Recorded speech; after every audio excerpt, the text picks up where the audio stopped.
느헤미야에게 배우다 오늘 11번째 시간입니다. 52일의 기적이라는 제목으로 말씀을 전하겠습니다. 느헤미야의 그 지도하에 유다 백성들이 드디어 성벽 재건을 완성합니다. 그리고 성경은 그 성벽 재건 완료한 그 날짜를 아주 정확하게 기록을 하고 있어요. 15절 아까 읽었는데 성벽 역사가 52일 만인 엘루럴 25일에 끝나매 52일 만에 엘루럴, 이것은 바벨론에서 사용하던 6번째 달을 의미합니다. 전체 성벽을 다 완성하는데 52일이 걸렸다라고 성경이 밝히고 있어요. 52일. 여러분, 52일이라는 시간은 2달이 채 안 되는 그런 시간입니다. 아주 길다고 말할 수는 없지만 그렇게 또 짧은 그런 날은 아니에요. 함부로 허비할 수 있는 그런 날도 아니죠. 1년 365일 가운데 약 7분의 1에 해당하는 그런 날이기도 합니다. 그런 52일 동안 우리가 무엇을 집중하느냐, 어디에 우리가 투자를 하고 노력을 하느냐에 따라서 나름대로 굉장히 의미 있는 그런 시간이 될 수도 있는 그런 시간이에요. 그 52일, 왜 하나님께서는 이 시간을 이렇게 정확하게 우리에게 기억하고 또 기록해 놓으셨을까요? 여기 숫자에 담겨져 있는 어떤 특별한 의미, 아니면 성벽 재건을 완성해 나가는 그 과정 속에서 우리가 꼭 알아야 될 그런 영적인 의미들이 무엇인지를 함께 살펴보기를 원합니다. 그 첫 번째는요, 52일의 기적을 위해서는 특별한 준비가 필요했다라는 거예요. 성벽 재건하는 그 시간은 52일이지만 그것을 위한 준비 기간이 또한 있었습니다. 거슬러 올라가 볼까요? 1장에 보면 느헤미야가 예루살렘 그 성에 있는 여러 가지 민족의 아픔, 그 이야기를 처음 전해 들었던 그런 어느 순간 시점이 있습니다. 그리고 그때부터 하나님 앞에 마음을 모아서 4개월 동안 열심히 하나님 앞에 기도를 했던 그런 시간이 있었죠. 마음 아파하며 기도했고, 그리고 이후에 왕에게 허락을 받아서 준비한 후에 페르시아에서 떠나서 유다 그 지역까지 약 2개월에서 3개월의 여정의 시간들이 또 필요했습니다. 도착을 해서는 사흘 정도 쉼을 가졌고요. 그리고 사흘 후에 밤에 나와서 시차를 쭉 돕니다. 현장을 답사합니다. 그리고 어떻게 일을 시작해야 될지, 어디서부터 손을 써야 될지 고민을 하고 사람들을 불러 모아서 비전을 선포하고 성벽 재건을 우리 합시다 독려하는 그런 시간들이 있었습니다. 사람들의 마음이 모였고 온 백성들이 의기투합해서 너나 할 것 없이 나와서 적극적으로 협조를 했던 그런 기간도 있었죠. 그 다음은 여러 신분, 아니면 경제적인 상황, 아니면 제사장이든 아니면 평민이든 상관할 것 없이 온 백성들이 모여서 10개의 그 성문을 세웠고요. 45개의 구간을 나누어서 정말 헌신적으로 성벽 재건을 위해 힘썼습니다. 위대한 일들, 이런 놀라운 기적과 같은 놀라운 과업은 그 준비 과정이 뭔가 남다른 부분이 있어요. 어떤 특별한 놀라운 결과가 있었다면 분명히 남다른 특별한 준비가 있었을 겁니다. 52일간 그냥 쉽게 이루어진 것이 아니죠. 느헤미야 한 사람의 영적 리더의 충분한 기도가 있었고요. 왜 그 일을 해야 되는지에 대한 분명한 동기부여를 심어줬고요. 그리고 그것을 함께 이루어갈 유다 백성들의 뜨거운 열정과 헌신이 그 가운데는 있었습니다. 느헤미야가 아무리 위대한 리더였다고 해도 혼자의 힘으로는 불가능한 거예요. 아무리 위대한 비전이 있고 중요한 일이라고 그렇게 이야기를 하고 설파를 해도 사람들이 공감해주고 협조해주지 않으면 할 수가 없는 그런 일입니다. 아무리 준비가 잘 되어 있다고 해도 그 준비에 영적인 기도가 쌓여져 있지 않으면 그것 또한 불가능한 일이죠. 52일의 그 기적을 위해서는 정말 분명한 동기부여와 공동체 협력과 충분한 영적인 준비, 특별히 간절한 기도가 차곡차곡 쌓여져 있지 않으면 안 되는 거예요. 그러할 때 52일간의 정말 특별한 하나님의 역사가 이렇게 만들어지는 것을 우리는 살펴볼 수가 있어요. 사랑하는 성도 여러분, 하나님께서 모든 사람들에게 아주 특별하게 그리고 아주 공평하게 주신 한 가지 선물이 있는데 그게 뭔지 아세요? 그것은 바로 시간입니다. 시간만큼 정확한 것이 없죠. 시간만큼 공평한 것이 없죠. 돈이 많은 사람이건 그렇지 않건, 지위가 높건 대단한 권력을 가졌건 상관없이 시간은 언제나 공평하고 공정합니다. 어떤 사람에게는 25시간이 제공이 되고 어떤 사람에게는 22시간이 제공이 되는 것 아니에요. 요즘 그 사람 바쁘고 지금 굉장히 중요한 일 하니까 이 사람 좀 시간 좀 더 쓰게 하자. 이 사람 요즘 좀 불성실하고 나태한데 시간 좀 깎자. 이런 것 아닙니다. 시간이라는 것은 하루 24시간 누구에게나 똑같이 부여가 되지만 그 시간의 가치와 의미는 사실 똑같진 않아요. 여러분, 운동 경기를 한번 생각해 보십시오. 마지막 결승전, 최종 우승팀을 가리는 너무너무 중요한 그런 빅게임에서 마지막 5분이 남았다고 칩시다. 자, 누구에게나 똑같이 경험이 될 5분이라는 시간이지만 이기는 팀과 지는 팀이 느끼는 시간의 길이는 다 달라요.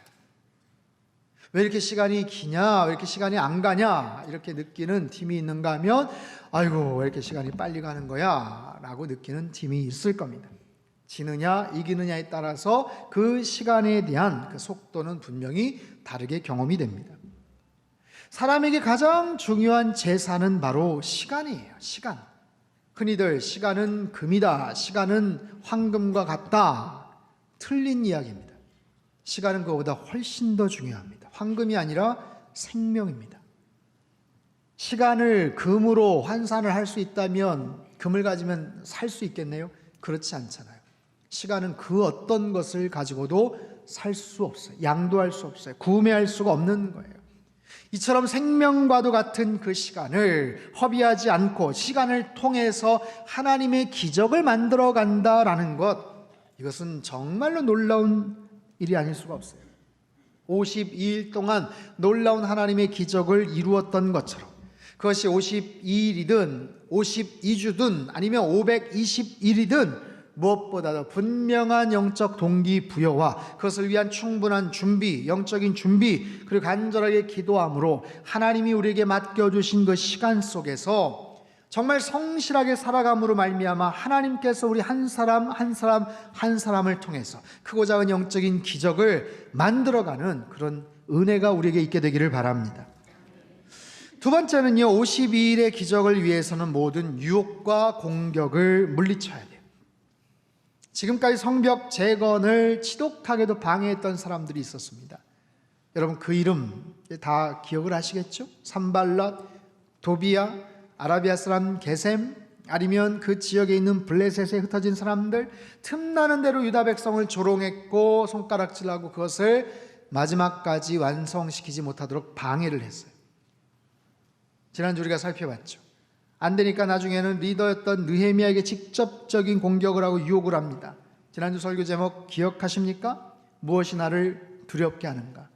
무엇이 나를 두렵게 하는가? 느헤미야를 두렵게 하기 위해서 유혹을 하고 달콤하게 뭔가 협상을 취하고자 하는 그런 태도를 보였죠. 오노평지로 와라, 우리 좀 만나자. 거부하니까 어떻게 합니까? 봉하지 않은 편지를 보내서 느헤미야가 지금 왕이 되려고 한다더라 하면서 거짓 루머를 막 퍼뜨리지 않습니까? 자, 오늘 본문에 보면 느헤미야를 향한 마지막 공격이 등장을 합니다. 10절과 11절 말씀을 같이 한번 읽겠습니다. 시작. 이후에 무헤다벨의 손자 들라야의 아들 스마야가 두문불출하기로 내가 그 집에 가니 그가 이르기를 그들이 너를 죽이러 올 터이니 우리가 하나님의 전으로 가서 외소 안에 머물고 그 문을 닫자. 저들이 반드시 밤에 와서 너를 죽이리라 하기로 내가 이르기를 나 같은 자가 어찌 도망하며 나 같은 몸이면 누가 외소에 들어가서 생명을 보존하겠느냐. 나는 들어가지 않겠노라. 자, 아주 특별한 새로운 인물이 하나 등장을 해요. 스마야라는 사람입니다. 스마야, 이 사람은 평소에 느헤미야와 친분 관계가 있었던 사람이에요. 총독이었던 느헤미야에게 있어서 기억이 남는, 요즘 스마야가 잘 안 보이네, 이 사람 어디 갔나? 어디 출타했나? 요즘 좀 뜸하지? 좀 참 얼굴 보기가 힘들지? 이렇게 기억이 될 정도의 그런 사람이에요. 아주 가까웠던 친한 사람. 성전을 마음대로 출입할 수 있었던 것으로 봐서 아마 제사장 가문에 속한 자였을 겁니다. 그런 스마야가 느헤미야에게 뭐라고 말을 하는가? 자, 그들이 당신을 죽이려 올 것입니다. 그러니 빨리 하나님의 전으로 피신하십시오. 당신 총독의 관저도 위험합니다. 불안합니다. 그러니까 빨리 성전의 외소로 빨리 피하십시오. 오늘 밤에 당신을 공격할 것입니다. 여기서 외소에 해당하는 헤칼이라는 단어는 성전 현관과 지성소 사이의 공간을 가리킵니다. 즉 성소예요. 지성소가 아닌 성소. 이 성소는 제사장만이 들어갈 수 있는 아주 특별한 구별된 장소입니다. 지성소는 대제사장이 들어갈 수 있는 거고요. 성소는 제사장이 들어갈 수 있는 곳인데 총독이라고 해도 거기 함부로 들어가서는 안 되는 거예요. 만약에 자객을 보내서 위험하다, 관저까지도 위험해, 그러면 그 장소는 틀림없이 안전할 수 있는 곳입니다. 어느 누구도 신실하고 경건한 느헤미야가 그 성소에 피신할 것이라고 상상하지 못했겠죠. 하지만 느헤미야가 이 제안을 받고 만약에 그곳에 숨었다면 어떻게 될까요? 아무리 총독이라고 해도 제사장만이 들어가는 그 공간에 그가 피신했다? 이건 말이 되지를 않는 거예요. 하나님의 법을 어기는 거예요. 지난주에는 그가 스스로 왕이 되려고 한다 하면서 페르시아의 황제에게 뭔가 불편한 그런 심기를 건드릴 수 있는 그런 악성 루머를 막 퍼뜨렸다면, 이번에는 하나님의 법을 어겼다더라. 그가 굉장히 하나님의 일을 위해 선신하는 것 같더니 자기가 앞서서 하나님의 법을 어겼다, 이런 모습으로 소문을 퍼뜨릴 심상이에요. 아니면 그곳에 숨어 놓게끔 하고 바로 거기에 자객을 보낼 수도 있는 그런 거죠. 그런데 느헤미야는 거절합니다. 그곳에 가지 않습니다. 자, 왜냐하면 스마야가 어떤 마음을 가지고 그에게 제안을 하는지 느헤미야가 간파하고 있었어요. 12절 13절 말씀을 같이 한번 읽겠습니다. 시작. 깨달은즉 그는 하나님께서 보내신 바가 아니라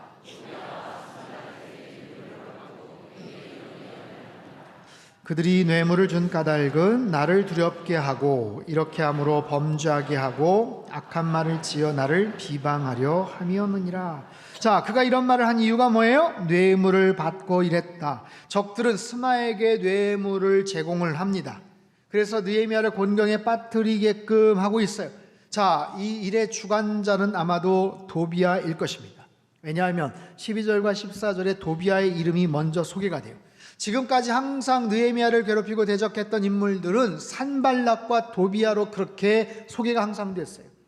도비야는 암몬 사람이고 그 산발랏의 하수인 역할을 하는 사람입니다. 옆에서 딸랑딸랑 아첨하면서 산발랏의 비위를 맞춰가면서 악한 일을 같이 도왔던 그런 사람. 근데 희한하게 여기서는 도비야의 이름이 먼저 소개가 돼요. 특별히 17절 이하를 보면 이미 도비야는 유다 귀족들과 아주 긴밀하게 내통이 되고 있어요. 근데 보통 관계가 아니에요. 18절 이하를 보면 도비야는 아라의 아들 스가냐의 사위였고, 심지어는 도비야의 아들 여호하난도 무슬람의 딸을 아내로 맞이하여 이미 자기도 그렇고 자기 아이도 아들도 그렇고 이미 사돈지간이 되고 있어요. 유다에서 동맹한 자가 많은 거예요. 그런 모습으로 친인척 관계로 이미 연결이 되어 있어요. 그런 상황에서 제사장 스마야는 느헤미야를 성전으로 유인을 하고 하나님의 법을 어기게 해서 백성들에게 비방을 받게끔 지금 만들고 있습니다. 자, 스마야가 매수당했다고 얘기를 해요. 매수당했다.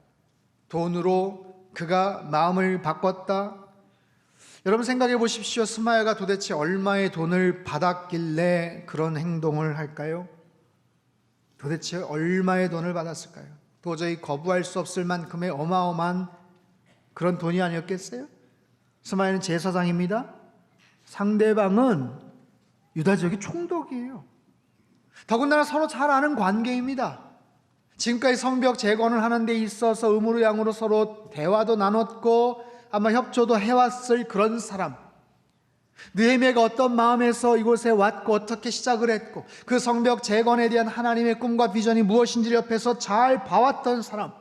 그런데 스마야가 느헤미야를 잘못된 곳으로 유인하고 있어요. 도대체 얼마의 돈을 어떻게 받았길래? 여러분, 돈이라는 것은요, 이처럼 사람의 판단력을 마비시킵니다. 바르게 행동하지 못하게 만들어요. 사람을 움직이게 할 수 있는 가장 강력하고 가장 손쉬운 도구는 바로 돈입니다. 사람을 부끄럽고 추하게 만들 수 있는 가장 쉬운 방법도 돈입니다.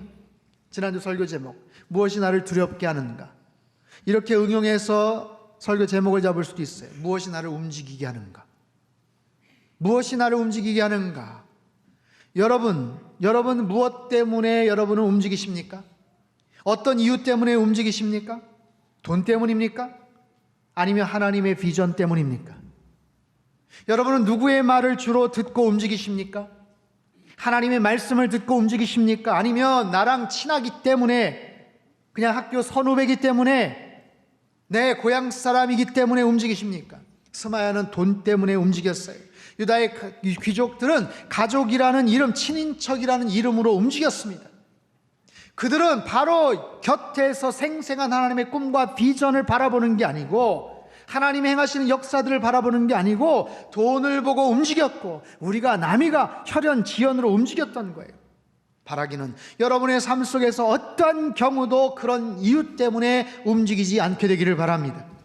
그것처럼 나의 인생을 부끄럽게 추하게 만드는 일도 없어요. 돈이나 권력이나 명예나 욕심 때문이 아닌 하나님의 말씀 때문에 움직이고 하나님의 비전 때문에 움직이고 행동하는 그런 저와 여러분이 되시기를 주님의 이름으로 축원합니다.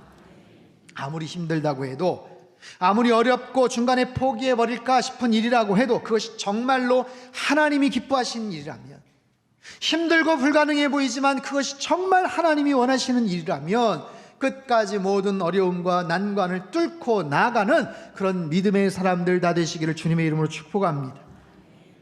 세 번째는요, 52일의 기적은 결국 하나님이 이루신 역사다라는 거예요. 우리 15절 16절 말씀을 같이 한번 읽겠습니다. 시작.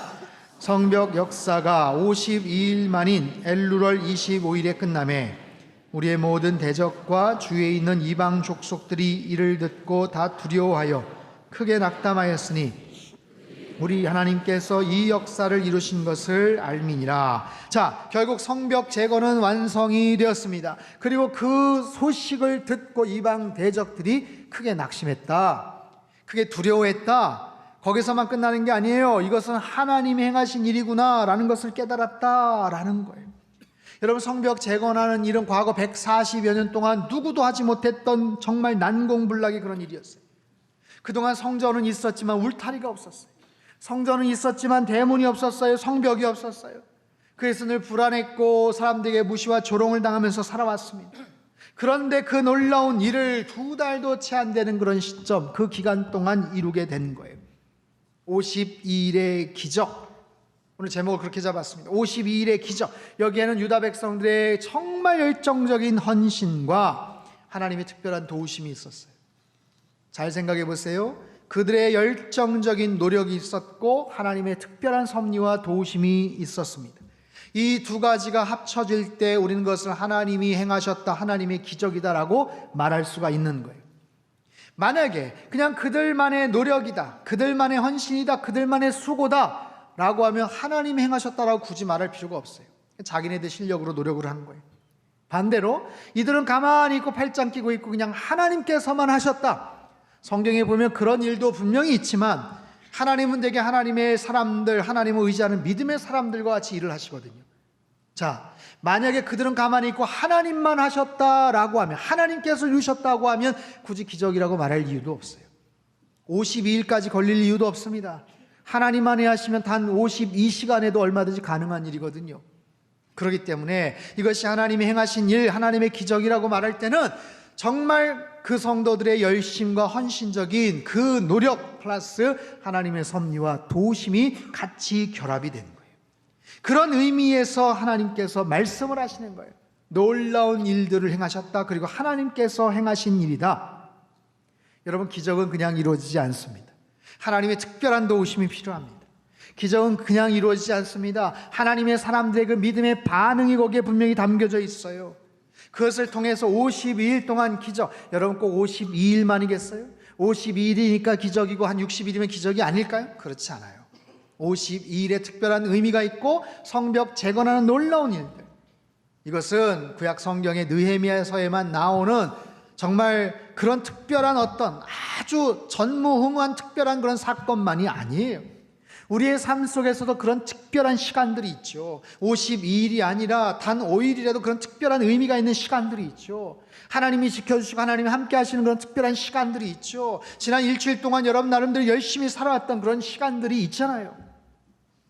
저도 지난 일주일 동안 열심히 살았어요. 일주일 동안 인도네시아 선교를 다녀왔습니다. 처음 가봤는데 인도네시아는 2억 6천만 명이나 되는 세계 네 번째로 많은 인구를 갖고 있는 그런 나라입니다. 나라 면적도 굉장히 크고 아주 넓게 분포가 돼 있어요. 근데 그 많은 인구 가운데 무려 87%가 모슬렘이에요. 한 나라, 모슬렘 인구가 가장 많은 그런 나라가 인도네시아입니다. 그런데 놀랍게도 그 중에 10%, 전체 인구의 10%가 개신교와 캐톨릭 신도예요. 전체 정말 기독교 인구 숫자를 따지면 우리나라 크리스찬보다 훨씬 더 많습니다. 몇 배 더 많습니다. 모슬렘 인구가 가장 많은 그런 정말 강력한 그런 모슬렘 국가이지만 기독교에 대한 그런 종교의 자유가 보장이 되어 있는 그런 특별한 나라이기도 합니다. 거기에 우리 교회 협력 선교사님이신 조유환 선교사님, 이춘모 선교사님께서 각각 인도네시아 각 지역에서 신학교 사역을 하고 계세요. 그래서 저를 포함한 14분의 장로님들, 권사님들, 우리 선교팀장님과 4박 6일 동안 두 군데 다른 지역의 신학교, 또 다른 지역의 두 군데 다른 교회 가서 예배를 드리고 집회를 인도하고 왔어요. 전날 월요일날 인천에서 자카르타까지 7시간 걸려서 날아갔습니다. 그 다음날 팔렘방이라는 그 도시로 비행기를 타고 또 날아갔어요. 사역 마치고 그 다음날은 람풍이라는 도시로 또 비행기를 타고 또 날아갔습니다. 그 다음날은 다시 자카르타로 다시 또 날아와서 그리고 금요일날 저녁에 밤 비행기를 타고 왔어요. 월요일부터 금요일까지 5번 비행기를 타고 다녔습니다. 날마다 비행기를 타고 왔다 이런 부러움의 눈길로 바라보시는 분들이 계시는데 제가 여러 번 해외 아울리치를 다녀왔지만 이렇게 매일 비행기를 타는 일정은 처음이었어요. 여러분 비행기 매일 타는 건 좋은 거 아닙니다. 매일 아침 호텔의 숙소에서 체크아웃하고 짐 챙겨서 공항에 나가야 돼요.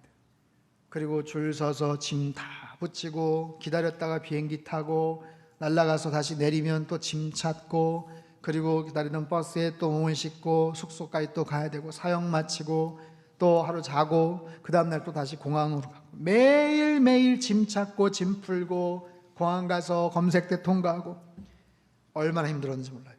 그리고 두 군데 현지 신학교에서 신학생들이 특강을 했고 두 군데 현지 교회에서 말씀을 전했습니다. 또 같이 가셨던 분들이 특송을 열심히 또 준비해서 했어요. 그 와중에 한 군데 또 그곳 인도네시아 한인교회를 방문해서 위로해드리고 같이 기도해드리고 왔고요. 또 젠코리아라는 그 도자기 회사, 인도네시아 아주 큰 공장인데 거기도 견학할 수 있는 기회가 있었습니다.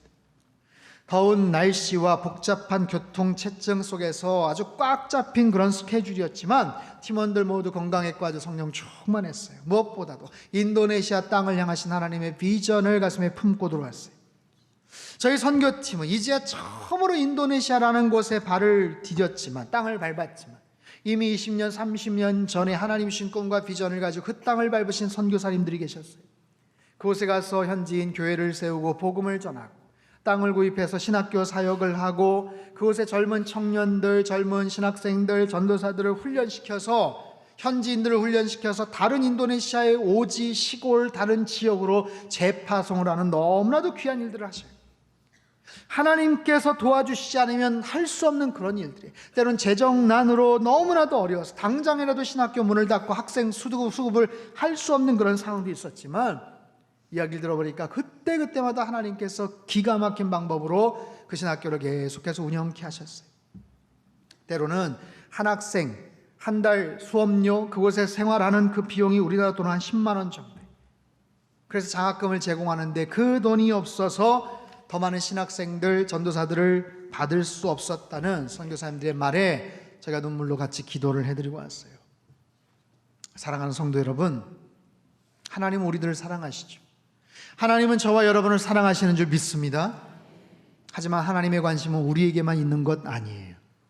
우리가 단 한 번도 생각해 보지 않았고 단 한 번도 발길 닫아보지 않았던 그곳에, 어느 나라의, 어느 민족의, 어느 오지의, 어느 땅끝, 정말 시골 산간 지역의 그 깊숙한 곳에 간절하게 하나님을 찾고 하나님을 예배하는 하나님의 사람들이 있더라고요. 그곳에서 준비된 또 다른 하나님의 그런 일꾼들이 있더라고요. 그곳에서 건강 상해가면서 목숨 걸고 귀한 사역하시는 선교사님들 계시더라고요. 이름 없는 주의 종들을 통해서 하나님의 역사와 하나님의 나라들을 이루어 가시더라고요. 오늘도 말씀하고 계시고 오늘도 누군가를 부르시고 또 어딘가로 보내시는 하나님의 놀라운 역사들. 여러분, 대한민국에만 교회가 있는 거 아니에요. 우리나라 성도들만 대단한 거 아닙니다. 하나님의 세계 곳곳에 하나님 앞에 부름에 그 반응하는 사람들, 하나님의 귀한 일꾼들을 통해서 하나님의 교회를 세우시고 복음을 전하시고 하나님의 나라를 지금도 확장시켜 나가고 계시는 줄 여러분 믿으시기를 바랍니다. 하나님의 놀라운 부흥과 하나님의 그 52일과 같은 그 기적들이 지구 반대편 어느 땅끝 오지에서도 지금도 역사하고 있다는 사실이에요. 여러분, 오늘날 전 세계에서 가장 빠르게 성장하는 교회가 있어요. 인도네시아 인도의 하이데라바드에 위치한 갈보리 템플이라는 교회입니다. 이 갈보리 템플의 담임 목사님이신 사티시 쿠마르라는 목사님, 사티시 쿠마르 목사님 2005년에 교회를 개척합니다. 25명과 개척을 해요. 14년 전이죠. 지금 그 교회 성도가 18만 명이 넘습니다. 상상이 가십니까? 14년 만에 18만 명, 매주일 5번의 예배를 드리는데 18,000명이 모이는 큰 성전이 2군데가 있어요. 놀라운 일이에요. 이분이 청소년 시절 방탕한 삶을 살면서 회의적인 그런 삶을 사는데 어느 날 지나가는 거리 전도자가 전하는 말씀에 마음이 꽂혔어요. 예수 그리스도를 믿으면 당신의 삶이 변할 수 있다. 그 말에 가슴이 꽂혔어요. 내가 당신이 누군지 모르지만, 예수가 누구인지 모르지만 그 말이 사실이라면, 그래서 내 삶이 변화될 수 있다면 내 평생을 당신께 헌신하겠습니다. 18살의 나이에 예수님을 만납니다. 21살 때부터 전도자의 길에 접어들게 되죠. 그리고 1998년 영국에 가서 목사 안수를 받고요, 말씀드린 것처럼 2005년에 25명의 개척 멤버들과 갈보리 교회를 시작을 해요. 구원과 성화에 초점을 맞춘 간결하고 성령 충만한 그의 설교에 인도의 수많은 사람들이 모여들기를 시작을 합니다. 그리고 지금은 매달 400여 차례의 전 세계 다양한 방송 채널을 통해서 무려 2억 명의 사람들에게 복음을 전해요. 특별히 첫 번째 성전을 건축했던 2012년도에 12에이커 14,000여 평의 땅에 교회를 지어요. 근데 18,000석짜리 교회를 짓습니다. 여러분, 18,000석이면 우리 상당교회 9개가 들어가는 그런 사이즈의 교회예요. 그런 어마어마한 규모의 교회를 단 52일 만에 짓습니다. 느헤미야서를 묵상하다가 하나님께서 마음에 도전을 주신 거예요. 52일 만에 너도 할 수 있다. 52일 만에. 하나님, 불가능합니다. 어떻게 그게 가능합니까? 아니야, 52일 만에 너 할 수 있어. 그 하나님의 음성에 목사님 믿음으로 반응을 해요. 여러분, 52일의 기적은 성경에서 나타난 성벽 재건 역사만이 아니에요. 인도의 갈보리 채플의 52일 성전 건축의 과정, 2년 전 영상이지만 함께 보도록 하겠습니다. In 2012, God asked Dr. Satish Kumar to build a sanctuary on a 12-acre land and assured him that even as he enabled Nehemiah to build the walls of Jerusalem in 52 days, he would also enable him to build Calvary Temple in just 52 days. This was impossible. Who could build a church with a capacity of 18,000 people in 52 days? In obedience, Dr. Satish Kumar laid the foundation of the Calvary Temple on the 11th of November 2012.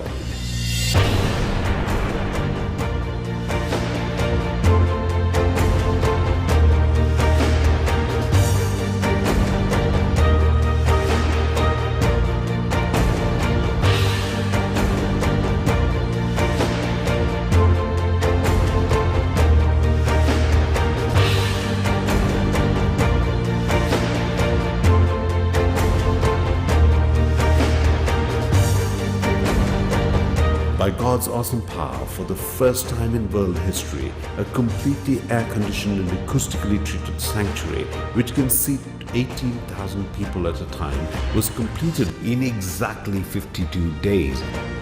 Calvary Temple came into its own.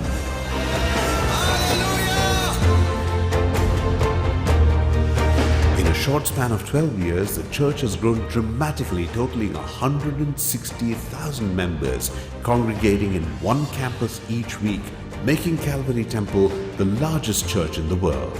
Over the last 4 years alone, 100,000 new members have been added to the temple, for whom an adjoining building with a capacity of 18,000 was erected. Today, the Calvary Temple can seat a staggering 35,000 members in each service, also indicating that Calvary Temple is the fastest growing church in the world. 우리 하나님은 살아계신 하나님이신 줄 믿습니다. 저는 이 영상을 볼 때마다 몇 번을 보는데 막 가슴이 뜁니다. 하나님께서는요, 우리나라만 사랑하시는 거 아니에요. 여러분, 우리 민족, 아니 우리 상단교회 성도만 대단한 믿음을 가진 거 아닙니다. 전 세계 어느 곳곳에서 정말 귀한 믿음을 가지고 하나님 앞에 믿음으로 반응한 놀라운 사람들이 있어요. 우리에게 능력이 있느냐 없느냐 그건 하나도 중요하지 않습니다. 왜냐하면 하나님이 능력이 많으시기 때문에 그래요. 그 하나님 앞에 믿음으로 반응하는 사람들을 불러서 하나님께서는 당신의 역사를 이루어 가시더라고요. 하나님께서 저와 여러분에게 이루기를 원하시는 52일의 기적이 있다면 그것은 무엇일까요? 여러분 살아가면서 52일 만에 하나님을 향해서 기적을 이루기를 원하시는 것이 무엇이에요? 52일이라는 시간은요, 의미 없이 지내면 그냥 아무런 어려움이나 자극 없이 지나갈 수 있는 시간입니다. 정말 대수롭지 않게 지나가 버릴 수 있는 그런 시간이지만 어떤 믿음의 사람들에게는 하나님의 놀라운 위대한 역사를 남길 수 있는 그런 시간이에요. 여러분, 우리에게 가장 소중한 것은 시간입니다.